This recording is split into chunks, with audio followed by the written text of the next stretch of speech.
Good afternoon, beautiful people, and happy Monday. If you haven't heard, the Schumer government shutdown has come to an end. We'll also be talking about how the BBC edited President Trump's speech, and the International Olympic Committee is banning transgender women from competing in female sports. That is a huge win for women. Let's get into it. Welcome to Nelly Miranda.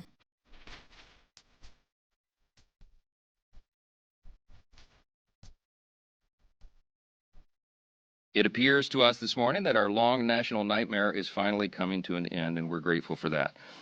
At least some Democrats now finally appear ready to do what Republicans and President Trump and millions of hardworking American people have been asking them to do for weeks.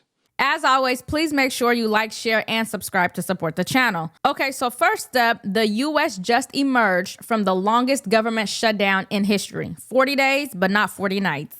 Well, the deal to reopen the government was advanced in the Senate when 8 Democrats joined Republicans to secure the 60 votes needed. But here's the twist. Senate Minority Leader Chuck Schumer found himself under fire from within his own party for failing to rally the Democratic caucus. The Democrats demanded that the Affordable Care Act tax credits be extended. The deal did not include that. It only promised a vote by mid-December. California Governor Gavin Newsom tweeted a series of tweets saying that the American people deserved better and now wasn't the time to roll over. So apparently he wanted to hold the American people hostage until the Democrats got their way. It's sickening. Several Democrats voting to break the filibuster on a major procedural vote, but final passage has yet to happen. Maddie Rivera joins us live in Washington with the details. Maddie, at least we have something different to talk about today. Yeah, it looks like we could be nearing the end of this shutdown stalemate. We hope. The Senate voted 60-40 to pass the bill overnight, the first step in a series of procedural maneuvers. 8 Democrats joined Republicans to pass the GOP's revised spending package, including Senate Minority Whip Dick Durbin, Senators Tim Kaine, Catherine Cortez Masto, and Jackie Rosen, among others. Senator Rand Paul was the only GOP no vote. The package will fund the government through the end of January, but in a major blow to progressives, it does not include a deal on Obamacare subsidies. It merely guarantees a vote on the tax credits at a future date. Still, the Dems who did vote for the bill say they were able to extract enough concessions to get them to cross party lines, like reversing the firings of furloughed workers. This is the beginning to show and fight for Americans across the country.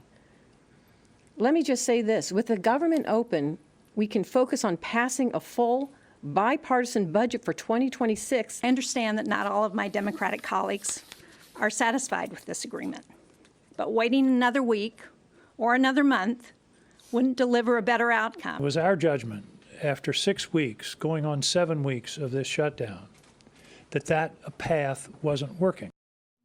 Airlines, which have been dealing with the fallout from flight cuts as a result of air traffic controller shortages, are praising the vote. Airlines for America saying, in part, it is more important than ever to ensure that our nation's airspace is safe, reliable, and open. House leadership, meantime, is telling members to expect votes this week and that they will give a 36-hour notice to return to D.C. I think it's important to see what this says about leadership and accountability. When one party controls a legislative branch but cannot muster unity even with pressure, it signals weakness. Schumer's inability to keep his caucus aligned suggests that Democrats are internally divided, not just about policy, but about strategy and priorities. I think Republicans should watch this as a warning, because if you do not own your agenda and deliver results, your base will too churn. Also, the real victims here are the American people. Federal workers unpaid, programs disrupted, airlines canceling flights. Leadership matters, because if you cannot lead, you cannot deliver. But keep in mind, this deal did not fix the underlying structural issues. The ACA tax credits are still unresolved. So although the shutdown ends, which is great, the system fight remains. So here's where we are by way of schedule, just so you know, you're following. And if you're not at home, if you're waking up to this good news this morning, the Senate's vote late last night of 60-40 opens the door now. The Senate is moving forward on an amended House CR, a continuing resolution, that will reopen the government until January 30th. Added to that are provisions to fully fund SNAP provisions through the end of the next fiscal year, which is September 2026, guaranteed back pay for all federal workers who have been made to endure these hardships over the last several weeks. And it also includes passage of 3 appropriations bills, which we're grateful to be moving through the process. That is the Military Construction Veterans Affairs bill, it's the Agriculture bill, and the Legislative Branch bill. The Senate will be back in session this morning to finish their job, and we're certainly praying that they do. They'll need unanimous consent from all senators to fast-track their final vote. As you know, there are some procedural hurdles that one or more could throw in the way, but we certainly hope that they won't do that because so many people across this country are desperate for the government to reopen. At the very moment that they do that final vote, I will call all House members to return to Washington as quickly as possible. We'll give a 36-hour formal and official notice so that we can vote as soon as possible to pass the amended CR bill and get it to the president's desk. As you all know, and he said as recently as last night, I was with him, and he told the press, he said, we want to get the government open. He's very anxious to get the government reopened and to end the Schumer shutdown. We all are. The biggest takeaway is that leadership fatigue in the Democrats is real. It is a huge cost to the public and a larger lesson for any party. If you gamble on compromise without delivering, you risk collapse. But all in all, we are so glad that 8 of them contracted common sense overnight and were willing to vote to reopen the government. So let's move on to story number 2. Recent reports show that the BBC's chair, Samir Shah, has apologized for an error of judgment after a documentary program, Panorama, edited together clips of Donald Trump's speech in a way that gave the impression of a direct call to violent action. We're going to walk down to the Capitol, and I'll be there with you, and we fight. We fight like hell. We're going to walk down to the Capitol, and we're going to cheer on our brave senators and congressmen and women. These clips showing the edited and original versions of a Trump speech have caused a major crisis at the BBC. The BBC's Director General, Tim Davie, and Head of News, Deborah Turness, have both resigned amid mounting criticism that the broadcaster deceived viewers. The speech was part of an hour-long address given by Donald Trump before protesters attacked the US Capitol on January 6. The Telegraph UK published an exclusive report saying it had seen an internal BBC memo from a former external advisor. The memo suggested that the documentary had edited parts of the president's speech, so he appeared to explicitly encourage the storming of the Capitol. The speech that appears in the documentary stitches 2 segments together that were more than 50 minutes apart. In my opinion, media bias isn't a new accusation, but here we have a mainstream public broadcaster acknowledging manipulated editing. Who gets to interpret or frame a political figure's words?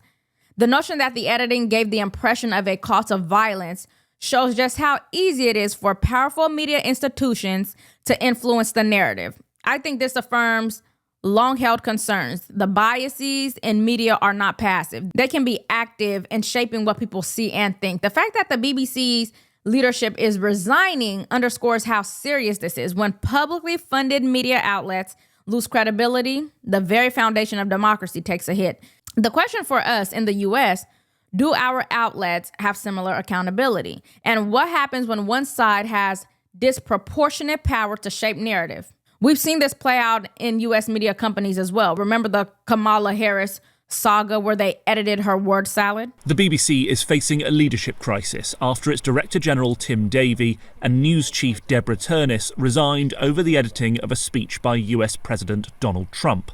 The public broadcaster has faced a storm of criticism for misleading editing of a speech Trump made on January 6, 2021, before a crowd of his supporters stormed the Capitol in Washington. Its Panorama documentary programme spliced together 3 quotes from 2 sections of the 2021 speech, delivered almost an hour apart, into what appeared to be one quote in which Trump urged supporters to march with him and fight like hell, the phrase he used towards the end of his speech, but without referencing the Capitol.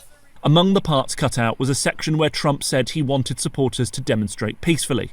In a letter to staff, Davie said, "There have been some mistakes made, and as Director General, I have to take ultimate responsibility."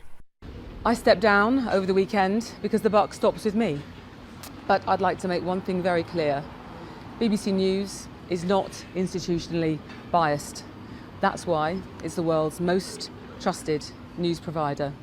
Trump welcomed the resignations, commenting on his Truth Social network that the way the speech had been edited was an attempt to step on the scales of a presidential election. Yeah, media trust is definitely eroding. Now, on to story number 3, one that hits home for fairness, gender issues, and sports. According to reports, the IOC is planning to ban transgender women and DSD, which is differences of sex development athletes, from competing in female categories at future Olympics, citing scientific evidence of retained physical advantages after testosterone treatment. The current policy allows transgender women to compete in women's sports if their testosterone levels are below a certain threshold. But that is set to change under the new IOC president, Kirsty Coventry.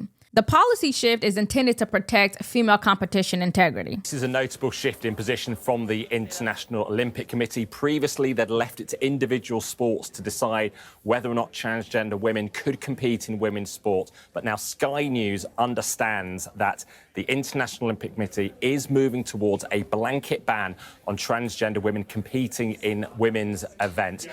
We also understand that there's been discussions about reintroducing sex testing, something that existed from the 60s until the late 90s. Now, the IOC is taking this decision or moving towards it because so many other sports are. Athletics, swimming, cycling amongst those who have decided to ban transgender women from women's events. Now, this is because of concerns about competitive advantages.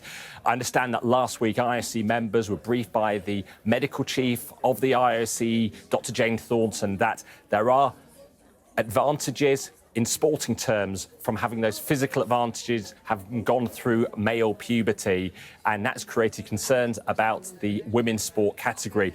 There is a new IOC president, Kirsty Coventry, who told me just after her election in March she was looking towards about protecting the women's sport category, and now it looks like we could get a decision ahead of the LA Olympics in 2028.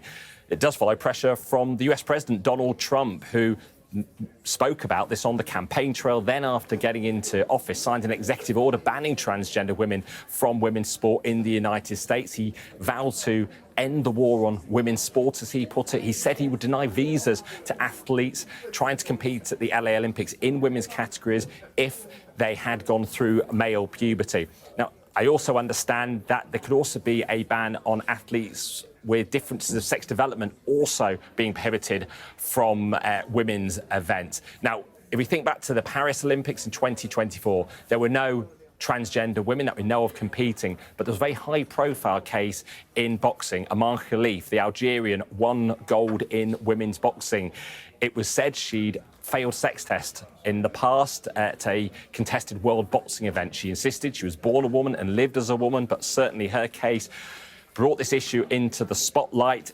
New rules in world boxing meant she would not go through the sex testing that were required, so she hasn't taken part in recent events. So she is someone who could potentially be excluded from the Olympics going forward under all these policies. I think this one matters deeply, especially from a fairness and common sense perspective. Sports are supposed to be about fair competition, and biology plays a real role in that. When you ignore those differences, you chip away at the whole idea of fairness. I have a daughter, and if someone's little boy beats her in a sport that she has been training for, like forever, like pissed would be an understatement. So the IOC's moves feel like a step in the right direction, finally admitting that blending different biological realities under one category isn't fair to women who train their whole lives to compete on equal ground. But it's also bigger than sports. When a powerful institution like the IOC acknowledges biological reality, it shows a growing pushback against the idea that identity alone should redefine long-standing rules.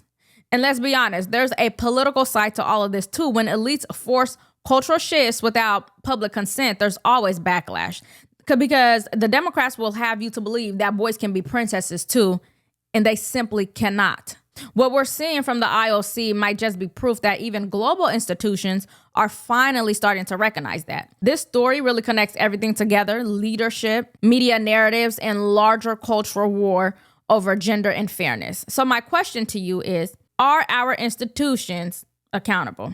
Do they reflect truth and common sense, or are they bending to ideological whims? Let me know your thoughts in the comments. And if honest commentary brings you value, please make sure you like, share, and subscribe to support the channel, and tap the notification bell so you never miss an update. Thanks so much for watching, and I'll see you in the next one.